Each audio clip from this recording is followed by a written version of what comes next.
Daniel Mébois, es usted conocido por numerosas obras escritas.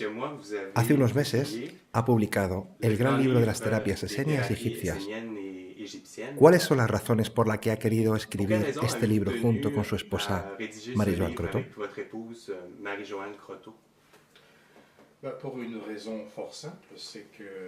Por una razón muy simple. Desde que nos conocemos y vivimos juntos, el hecho de tener el mismo enfoque sobre las terapias se impuso enseguida. En realidad, cuando nos conocimos, cuando la conocí, me di cuenta de que no era el único en practicar las terapias energéticas de carácter esenias y egipcias, que Marie-Joanne tenía las mismas capacidades que yo y de que había llegado a las mismas deducciones que las mías, pero por otro medio. Me sorprendió, en definitiva, ver que llegábamos a trabajar de la misma manera fue algo bastante notable. Nunca había visto nada igual, y seguro que esto contribuyó a unirnos aún más. En el momento en que empezamos a vivir juntos hace ya unos años, hemos trabajado juntos, hemos enseñado juntos. Ella ha insistido en poner en marcha una formación en cuidado energético y, a partir de ese momento, no era cuestión de escribir un libro solo.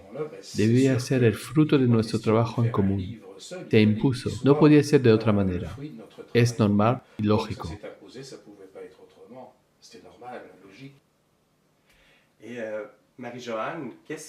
Marie-Joanne, ¿qué motivó su compromiso en la realización del libro, que es ya una referencia en el ámbito? ¿Ha sido por impulso? ¿Por necesidad?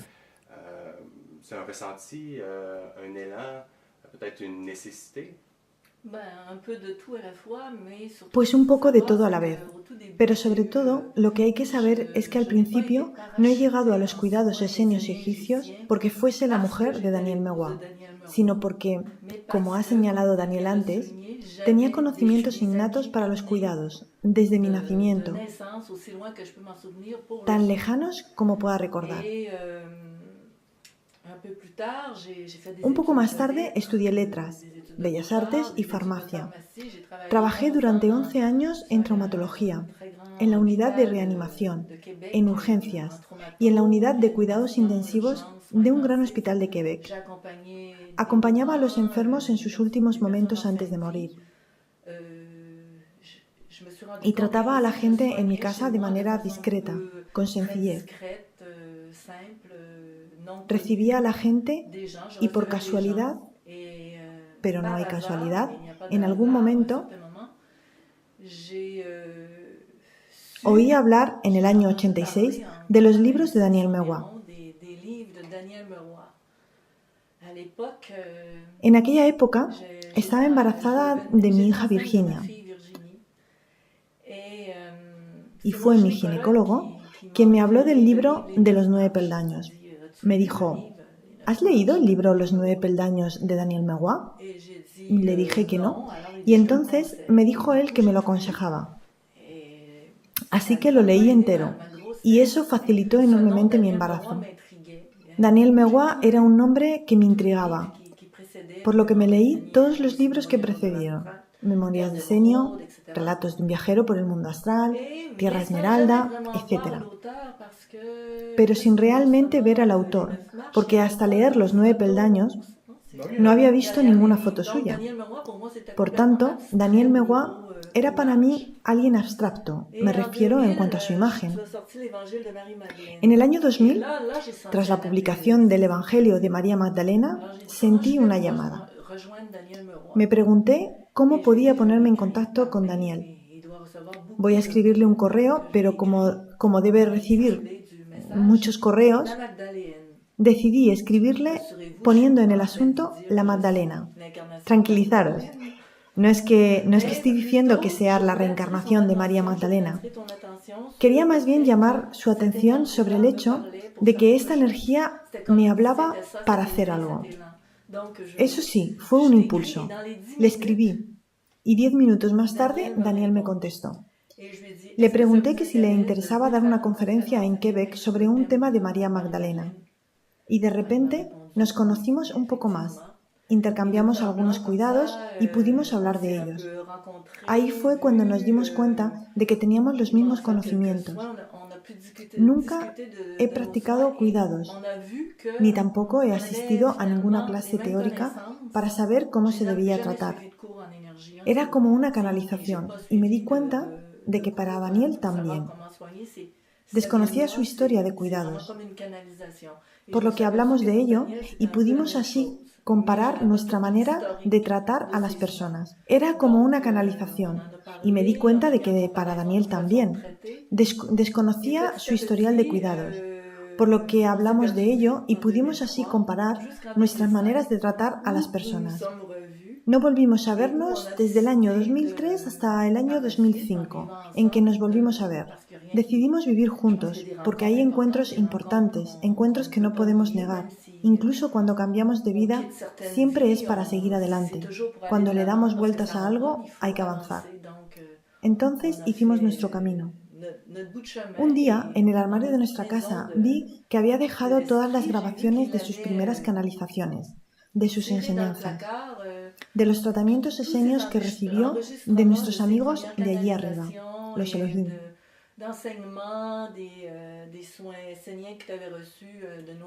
Todos sus escritos estaban dispersos de mala manera, y mirando en el armario le pregunté: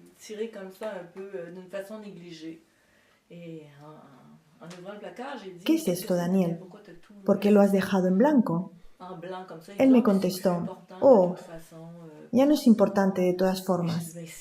Y le dije yo: pues sí que es importante, puesto que hay mensajes del Moria, de Duahkul, de Kutumi. No puedes dejar eso. Los Elohim son todas las terapias que hacemos. Entonces retomé el tema. Seleccioné las mejores terapias, los mejores fragmentos de canalizaciones y surgió el libro Lo que ellos me dijeron.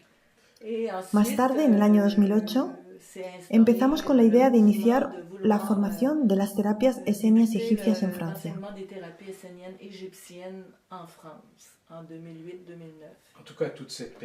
Este periodo ha servido, en todo caso, para poner de manifiesto cómo trabajamos los dos de la misma manera. Ella es quizás más intuitiva, yo soy más empírico con mis datos. Pero es extraordinario ver cómo esto ha convergido, de ahí que no podamos trabajar por separado, porque es exactamente lo mismo.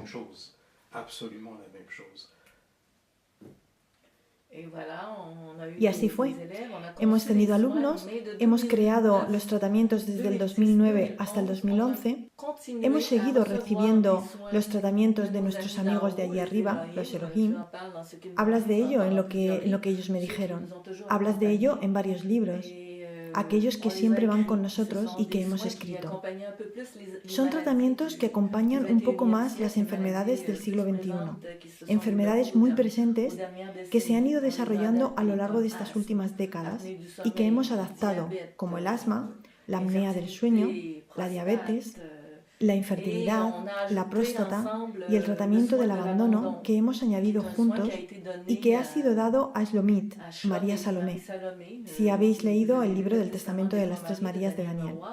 Mi alma fue María Salomé. Es por tanto a través de este recuerdo como hemos podido restituir este corpus de terapias. Daniel, él, a través de la memoria de Simón en Memorias de un Esenio y de Nagarte en la Morada del Resplandor. Hemos juntado todo y con la ayuda de los Elohim y también con la del Cristo, puesto que somos muy crísticos, lo hemos logrado. No es que seamos Cristo, ni mucho menos, pero es un mensaje que nos une, que nos acompaña y que nos dice mucho. La sensibilidad de Cristo es primordial para nosotros. Es así como ha surgido este corpus y como hemos enseñado a nuestros alumnos. Daniel, ¿de dónde vienen las terapias? ¿Cuáles son sus orígenes? ¿Cómo ha tenido usted acceso a estos conocimientos? Mi caso fue algo particular porque accedí a las terapias de dos maneras distintas. Primero, como lo acaba de decir Marie-Joanne hace unos instantes, a través de las canalizaciones, por la presencia de los seres de luz que me daban información y que han sido apuntadas minuciosamente.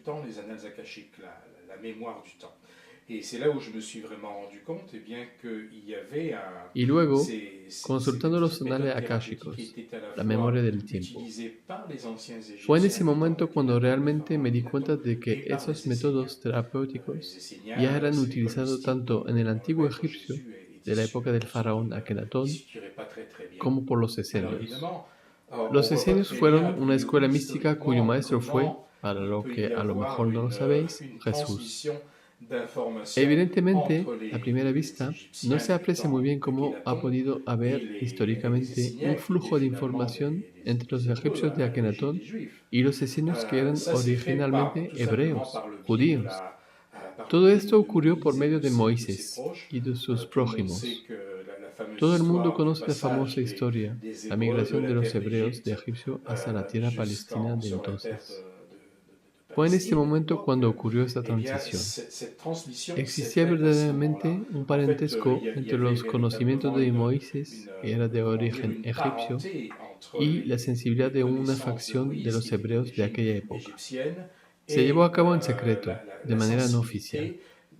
Así es, pues, como hemos logrado poner los conocimientos en común y que viajen de una tierra a otra.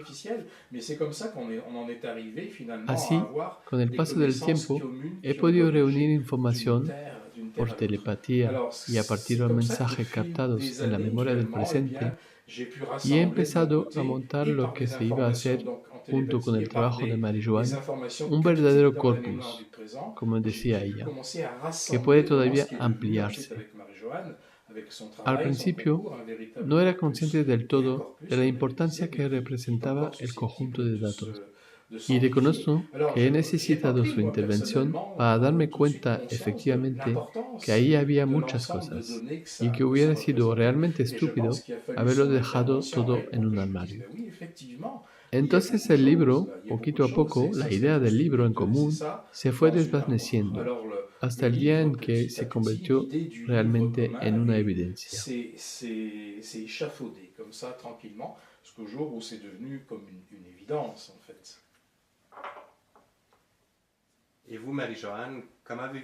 ¿Y usted, Marie-Joanne, cómo ha tenido acceso a estos conocimientos, a este saber hacer?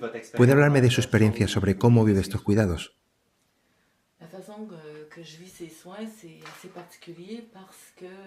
Mi manera de percibir los cuidados es bastante peculiar porque, al igual que Daniel, he sacado mis fuentes de la memoria clásica, del recuerdo de María Salomé, Shlomit, de lo que es innato en mí, puesto que desde que soy pequeña puedo curar de esta forma, y también del acompañamiento del Cristo. Además, cuando estoy cerca de un paciente, cuando lo trato, hago uno con él, es decir, establezco una relación triangular, tripartida, entre el cielo, el paciente y el terapeuta.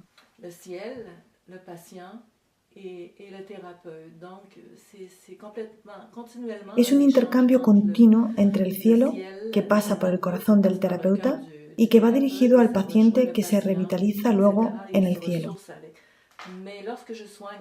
Cuando estoy tratando a un paciente, lo que siento es que hago total abstracción de su piel y de su cuerpo. Su cuerpo es entonces como un mapa luminoso en el que puedo ver todos los circuitos de los nadis y oigo dentro de mí retumbar la voz del Maestro Yeshua, que me dice y me acompaña durante el cuidado, indicándome dónde tengo que ir. Porque la técnica precisa es bella, la actitud precisa también, pero hace falta estar conectado con lo sagrado y la compasión. Y en esto insistimos muchísimo Daniel y yo. Entonces, cuando estoy haciendo un cuidado, un tratamiento, estoy conectada con el Maestro Yeshua. Lo digo muy humildemente. Es Él quien me acompaña en los cuidados. Espero su mirada para quitar la mano o hacer cualquier otro gesto. Sé que con su mirada puedo ir a otro lugar, porque la energía dada ha sido suficiente. Esa es mi manera de tratar. Desde vuestro punto de vista, ¿en qué se distinguen estas terapias de aquellos otros métodos de tratamientos energéticos? Se diferencia por su aspecto de lo sagrado, por la precisión de las técnicas, de los gestos, la conexión con las energías de arriba, la circulación solar, como la hemos descrito en el libro, que pasa por el corazón, que se renueva entre el cielo, el corazón del terapeuta y que va dirigido al paciente. Así, de este modo. Hemos insistido mucho con nuestros alumnos en que adquieran esta actitud, este arte danzando con lo sutil y la materia física, porque no trabajamos solamente lo sutil, sino también el físico. Les enseño cómo tocar el cuerpo, porque mucha gente sufre por no ser tocados. Hay mucha gente que se siente sola, sin amor, y la enfermedad es también una falta de amor.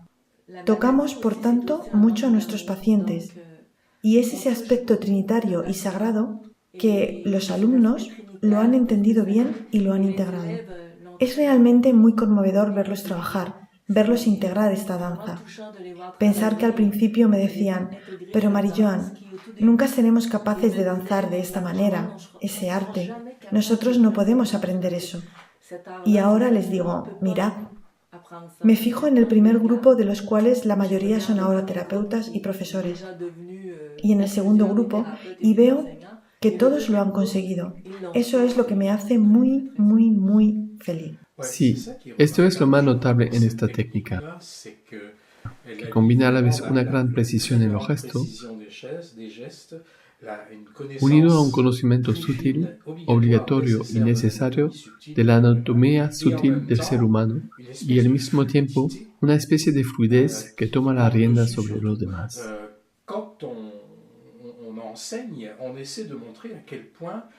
Cuando estamos enseñando, intentamos mostrar hasta qué punto los gestos que hacemos, con rigor y exactitud, terminan siendo una especie de danza.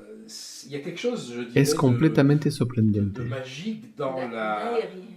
Hay algo mágico, aéreo, fluido en este modo de transmitir lo sagrado. Por supuesto, es una técnica entre otras muchas. Existen hoy en día muchas técnicas terapéuticas, pero su principal característica es que nada se puede hacer sin ser realmente habitado por la presencia crística. Digo crística en el sentido amplio de la palabra. Para mí, en todas las grandes tradiciones está la misma presencia que podemos llamar crística. Incluso podríamos decir búdica. Eso poco importa. Es un principio sagrado que hay que saber llamar dentro de sí y saber transmitir a través de nuestros dedos, pero siendo extremadamente riguroso. Y llega entonces el momento en el que el terapeuta va más allá de la técnica que ha aprendido, para recorrer de manera más intuitiva la superficie corporal.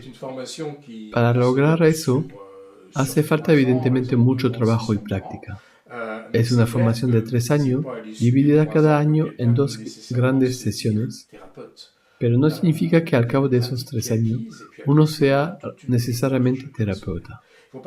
Se adquiere primero una práctica y luego viene un camino personal. No creáis que solo la gente que quieren ser terapeutas son los que leen nuestros libros o se interesan por estas formaciones. Mucha persona hace esto para ellos mismos, es decir, para enriquecer su persona, para entender mejor lo que es la vida, cuáles son los componentes de la luz bajo la que vivimos que dilatan nuestro corazón. ¿Qué es la vida? ¿Qué es el movimiento de la vida?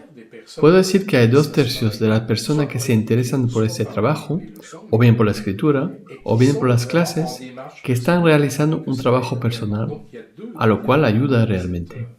Hay, por tanto, 2 niveles en esta tradición, tal y como podemos entenderla hoy en día. Poder comprender cómo funciona nuestro cuerpo a nivel sutil es aprender también a vivir mejor.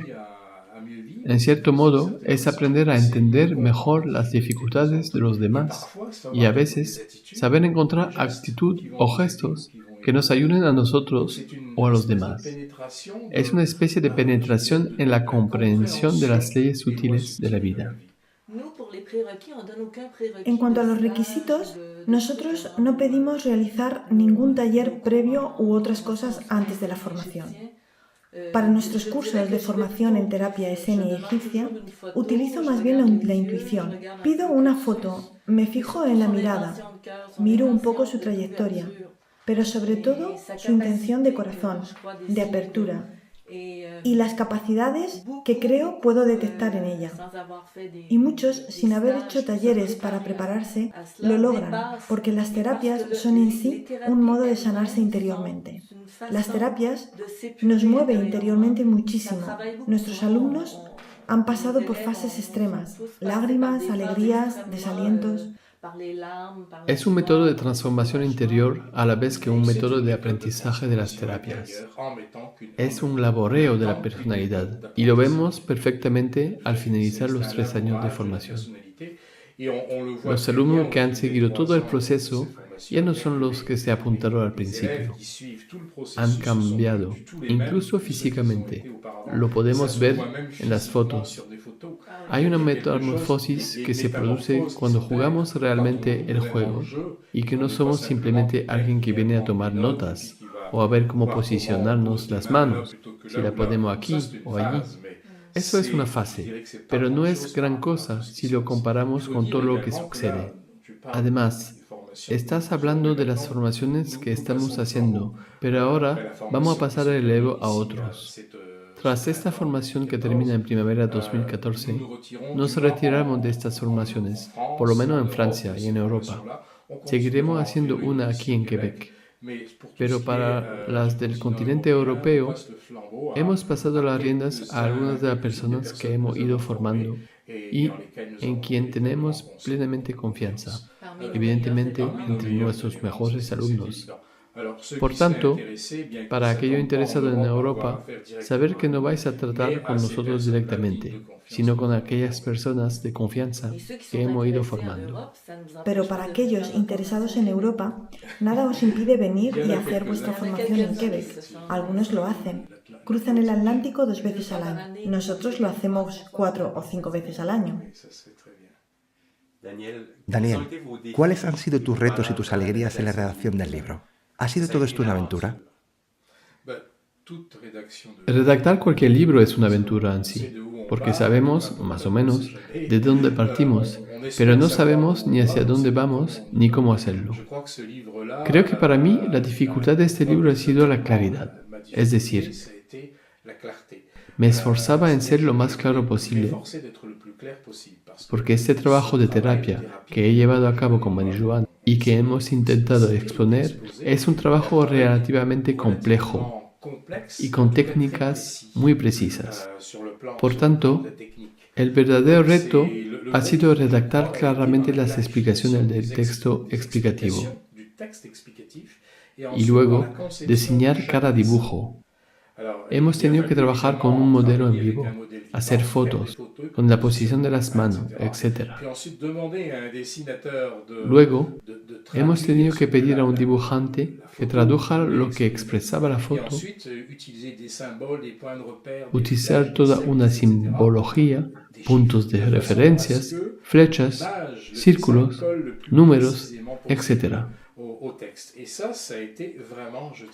De modo que la imagen o el dibujo se asemeje lo más posible al texto. Este trabajo de más o menos un año de duración ha sido tan grande que por eso me acordaré especialmente de este libro. No era cuestión de hacerlo más o menos bien, pues siempre se puede hacer mejor. Pero hemos querido, desde el principio, poner el listón muy alto y hacer grandes bocetos y dibujos muy relacionados con el texto explicativo. Esto es tal vez la parte más técnica del libro y a su vez la más compleja, puesto que debemos intentar que el lector no pierda de vista el carácter sagrado de las cosas, el aspecto metafísico.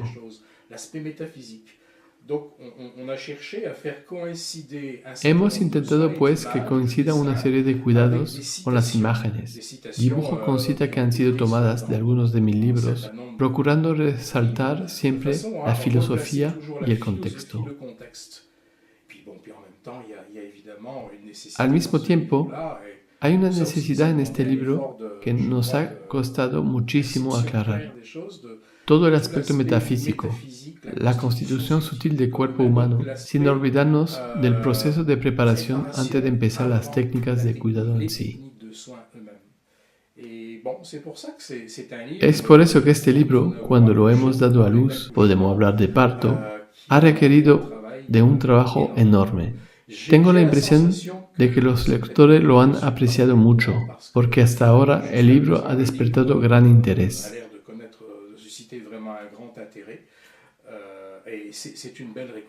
Es para nosotros una gran recompensa ver que las cosas y sobre todo el trabajo invertido lleva a esto. Nos han dicho que es un libro supuestamente agradable de hojear y que es, a la vez, una herramienta de trabajo bastante sólida.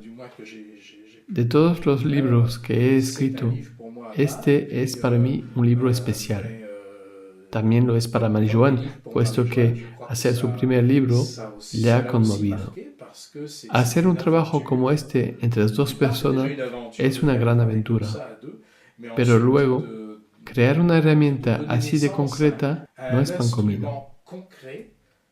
No es tan solo un relato, es una herramienta de trabajo. De ahí que estemos satisfechos. En realidad, no has insistido en el hecho de que hemos tenido muchos alumnos en clase. Entre ellos, algunos eran médicos, otros psicoterapeutas, fisioterapeutas, osteópatas. Quería destacar también la participación del doctor Marc Medvesek, quien nos ha ayudado a establecer las patologías y sus definiciones, quien nos ha dicho para qué sirve un cuidado y quien nos ha dado las referencias de los órganos. Pienso que es impecable.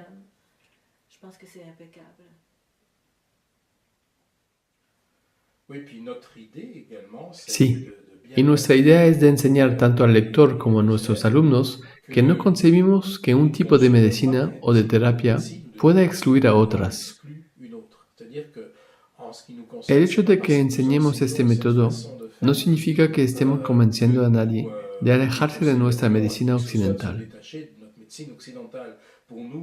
Lo ideal es que los pacientes que se tratan de este modo vayan también a ver a sus médicos alopáticos, homeopáticos, porque tiene que haber un seguimiento médico.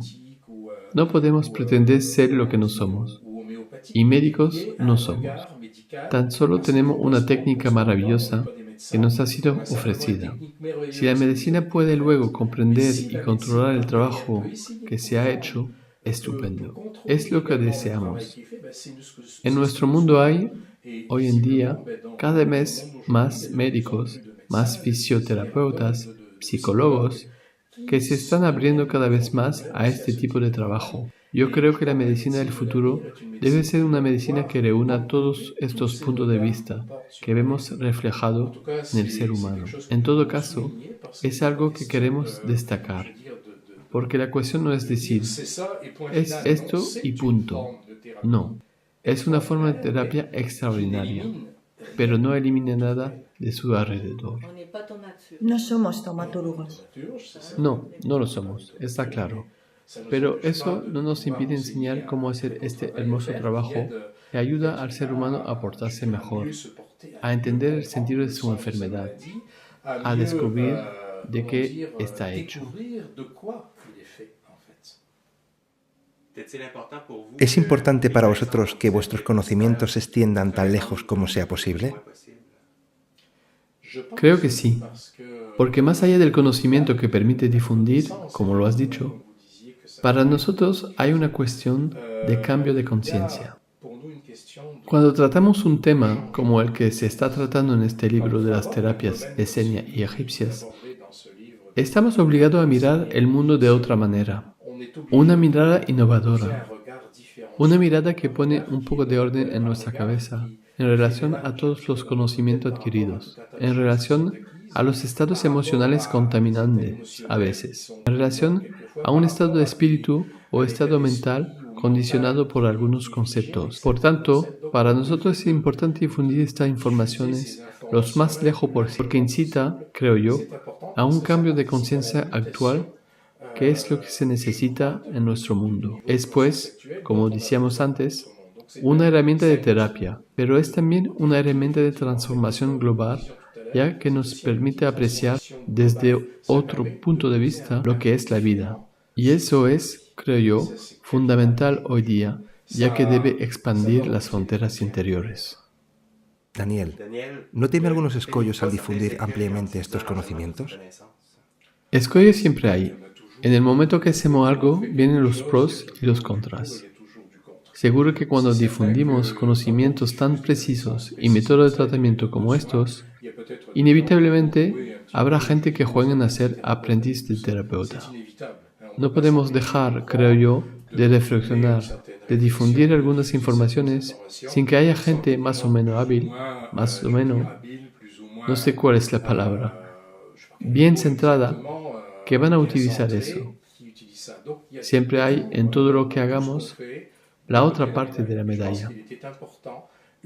Pienso que era importante y también urgente aclarar todo esto, ya que hemos visto que a veces, con el paso del tiempo, hay cosas que se han dicho con respecto a estas técnicas o a otras técnicas que acarreaban errores. Era por tanto importante para nosotros aclarar las cosas y decir, esto es la exactitud de las cosas.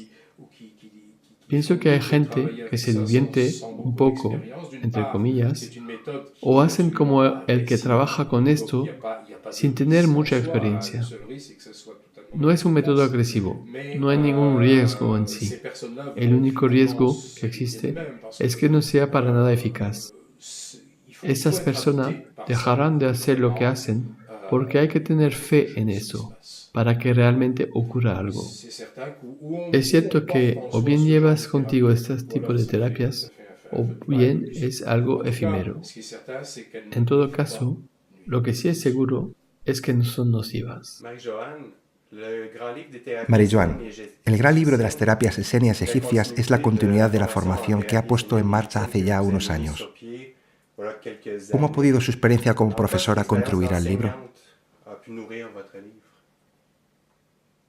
No creo que sea necesariamente mi experiencia como profesora la que ha contribuido al libro.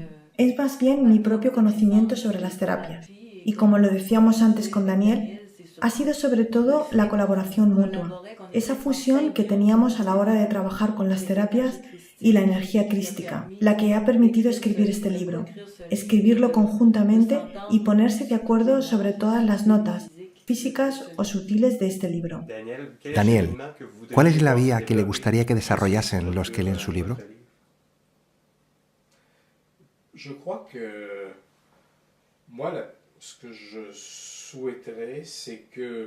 Creo que lo que me gustaría a mí y a Marie-Joanne también es que este libro ayudase a abrir el corazón de aquellas personas que quieren verdaderamente ser bellas, de aquellas que quieren embellecer la vida y que luchan por mejorar su salud.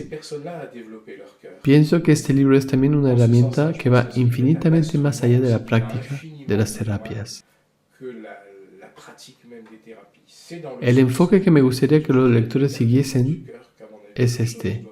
Es el de la expansión del corazón. Los demás es para mí secundario. Siempre ocurre algo cuando hacemos las cosas con el corazón.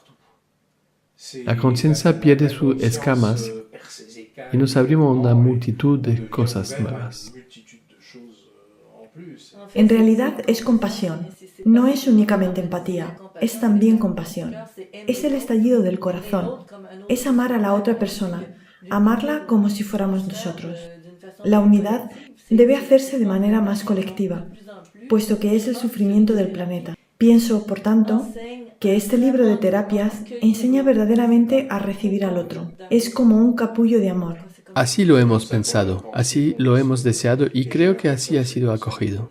Lo que ha quedado reflejado en papel no es solamente nuestra técnica ni nuestro curso. Estoy seguro de que no basta con leer este libro y hacer algunos ejercicios para ser terapeuta. No es el objetivo. Es tan solo una base de trabajo. Luego, hay que trabajar de verdad y con un profesor. No vamos a jugar a ser aprendiz de brujos con todo esto. Es una herramienta de transformación, de metamorfosis. La palabra capullo es realmente oportuna. Estando dentro de un capullo, uno mismo va cambiando, poco a poco, desde el interior, según vayamos asimilando datos y entrando en una atmósfera que, desde mi punto de vista, nos enseña a vivir la vida de otro modo. Marie-Joanne, ¿cómo vive su nueva vida de escritora? Mi nueva vida de escritora. El hecho de escribir un libro no implica que uno se sienta más escritor. Vivo sencillamente y soy muy feliz. Lo que también me obliga a esto es hacer entrevistas, lo cual no me gusta mucho. Habrá un nuevo libro, escrito en solitario, que saldrá seguramente para las fiestas. No podré, por tanto, hablar de mi nueva vida de escritora antes de ese momento. Daniel, ¿cree que el gran libro de las terapias esenias y egipcias se podría haber escrito hace unos años? Se podía haber escrito. Se podía haber escrito antes porque el corpus del que disponemos hoy día no data justamente de ahora. Se podía, pues, haber escrito, pero quizás no hubiese sido tan preciso en su elaboración porque uno mismo crece como ser humano. Y evidentemente desarrolla una técnica y una serie de conocimientos. Creo, por tanto, que era el momento adecuado para publicarlo. Siempre pensé que no había azar en la publicación de los libros, cuyas temáticas han sido tratadas de manera bastante intensa. Creo que todo ocurre en el momento oportuno, y este libro ha llegado cuando debía hacerlo. Está seguramente más completo de lo que podía haber sido.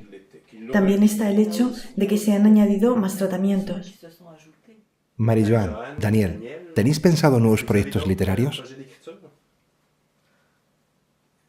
Ambos podríamos decir que sí. En mi caso, el próximo libro será en solitario y espero poder publicarlo para las fiestas. El libro tratará sobre el mundo de los elfos, pero no estará narrado como los típicos cuentos o leyendas que leemos, sino más bien como una historia verídica, ya que está basado sobre los anales acásicos y ha contado con la ayuda de nuestros amigos de arriba. Es una memoria de vida de un elfo del aire, 11.000 años atrás. Es un verdadero acceso al mundo de los elfos. Se trata de conocer cómo viven la vida real, conocer bien ese pueblo, todo ese pueblo desde el interior, a través de los ojos de un elfo del aire.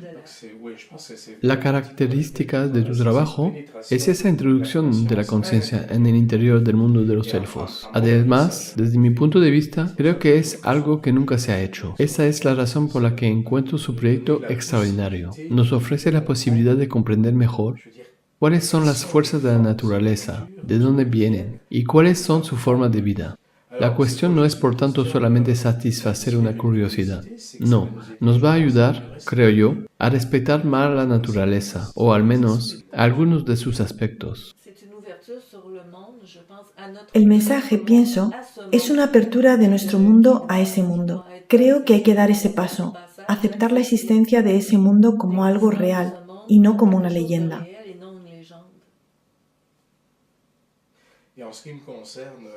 Y en mi caso, diría que estoy con 2 libros a la vez. Ya me ha pasado y no es nada confortable.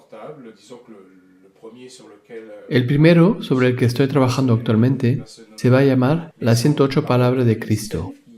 Es un libro que responde, creo yo, a las expectativas de muchos lectores que me lo llevan pidiendo hace tiempo. He seleccionado 108 palabras sacadas de mis 33 libros, palabras que pronunció Cristo ante un círculo de discípulos restringido. Comento cada una de estas palabras y la actualizo transponiéndolos al presente. Es decir, en la página de la izquierda del libro estarán las palabras de Cristo y en la página de la derecha su desarrollo tal y como la concibo hoy día.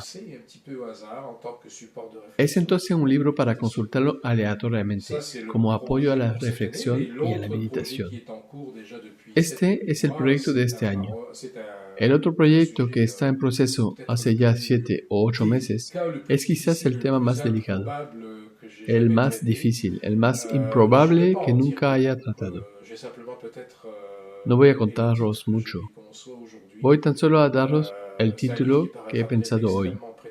Es un libro que quizás parezca pretencioso a muchas personas, pero al final se impuso en mi vida cuando menos pensaba realizar una tarea como esta, y que se llamará El libro secreto de Yeshua. Es un trabajo que empezó con la lectura de los anales akáshicos y que quizás por su forma se parezca a Memorias de Esenios y quizás también al Testamento de las Tres Marías, por el modo de penetrar en la intimidad de los seres y de un ser de esa época. Es un gran trabajo que ocupará, tal y como lo he diseñado, unas 600 o 700 páginas. Es pues un trabajo largo y aparatoso, que me da respeto, pero que es a la vez increíblemente apasionante. Es un trabajo maravilloso, porque lo va a vivir a través de los anales acásicos. Es lo mismo que vivió el maestro Yeshua a través de sus propios ojos. Por tanto, no es algo anodino que podamos vivir. Es por esta razón por la que hablo de esto con, ¿cómo decirlo?, distancia, precaución, prudencia, ya que es un trabajo muy difícil, que requiere mucho respeto y mucha humildad. Es como estar continuamente en la cuerda floja y, como decía antes, es un trabajo que puede parecer increíblemente pretencioso. Es por eso que da un poco de respeto, pero hay momentos en los que hay que lanzarse en la tarea encomendada y evidentemente me la han encomendado. He aquí la preparación del trabajo. Daniel, hace ya más de 30 años que trabaja públicamente en la apertura de las conciencias y de los corazones. ¿Ha percibido a lo largo de estas 3 últimas décadas una evolución en aquellos que le leen o le escuchan? Una madurez, seguro. Ha habido en los años 80 una extraordinaria fascinación por parte de la gente. Se compraba libros sin parar. Y entonces me di cuenta, con el paso del tiempo, de que era como una moda, que seguía mucha gente. Moda por las cosas un poco misteriosas, etc. La gente es, creo yo, mucho más cautelosa con lo que se compra, porque el público ha madurado. Se ha producido como una especie de división entre este. Hay una profusión evidente de libros que tratan sobre el desarrollo personal o de la espiritualidad. Desgraciadamente, esta profusión no es sinónimo de calidad. A veces es más bien un prejuicio. Pero la idea que tiene mucha gente del público hoy día no corresponde ya a la moda que había antaño. En estos últimos 20 o 30 años, mucha gente en general se ha conmovido por un montón de cosas, suprimiendo algunos conceptos en ellos, aunque no sea el caso de todo el mundo. Hablo de manera global. Algo ha ocurrido en la conciencia de la gente, así como en el subconsciente colectivo. Está claro que hoy en día podemos hablar con más libertad de ciertas cosas que hace unos 20 o 30 años atrás. Es muy sutil, pero hay un trabajo que se está haciendo. Entonces, sí, soy optimista globalmente hablando, aunque no lo sea con fervor a corto plazo, porque pienso que nuestra humanidad tiene muchas cosas que comprender y rectificar en sí misma. Pero en cuanto a la finalidad de todos estos cambios que nuestro mundo vive hoy día, ahí sí que soy fundamentalmente optimista. Pero hay que seguir, hay que tener coraje, hay que saber hacer borrón y cuenta nueva ante todas esas ideas preconcebidas que recargan así la mente y el corazón. Marie-Joanne, Daniel, muchísimas gracias por esta maravillosa entrevista. Muchas gracias a ti también. Y gracias a los que hayan escuchado esta entrevista con el corazón. Gracias otra vez.